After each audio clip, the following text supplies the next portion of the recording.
Ha ha.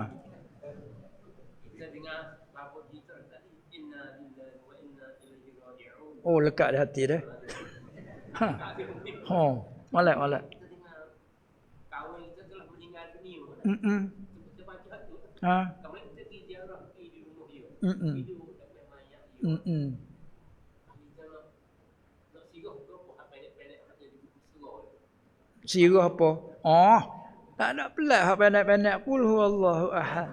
Inna a'tainakal kautsar. Tu hak pendek-pendek sekali. Belah suruh baca. Qul huwallahu ke Quran. Ni kau jalan kita ni. Dia surat besar tu bawa Quran, orang istilah orang tua. Kau dah baca ni surat kadah. Baca surat kadah walha muqaddam. Lepas tu ayat lazim panggil gitu. Ayat lazim. Lepas tu baca Quran nu kena buka hafsah gini. Tu buka Quran. Lepas kita tak ingat Quran. Dak kulhu mu tak ingat nah. Ingat pas kulhu bukan Quran nah.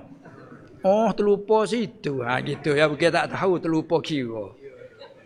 Walha adalah hadis sebut Suratul Ikhlas menepati 1/3. Kita baca satu surah Ikhlas menepati 1/3 Quran. Pas Quran berapa puluh juz? 30 juzuk. Baca kulhu menempatinya 1/3 arti 10 juz. Pas dia membaca sejuh ya, kita baca 10 juz kali baca.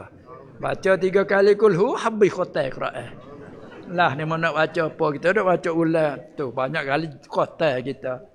Kita nak buka tengok si mati tu dah. Boleh sebagai tanda je. Kenapa? Ya, Abu Bakar radhiyallahu anhu bila Rasulullah meninggal hanya di rumah anak dia bebas boleh masuk. Orang lain kau duk mati tak mati duk geger di masjid. Saya nak Umar pergi pedas. Siapa kata Rasulullah mati pedas melayaklah. Jalan alawat kita panggil dah. Umar alawat payah gelaran Nabi sendiri pergi gelaran ke Abu Hafsi. Bawa singa hutan kat dia ni. Umar ni. Tak itu kan? Al-Faruq gelaran dia juga Al-Faruq apa? Ia memfarak antara hak batil Umar.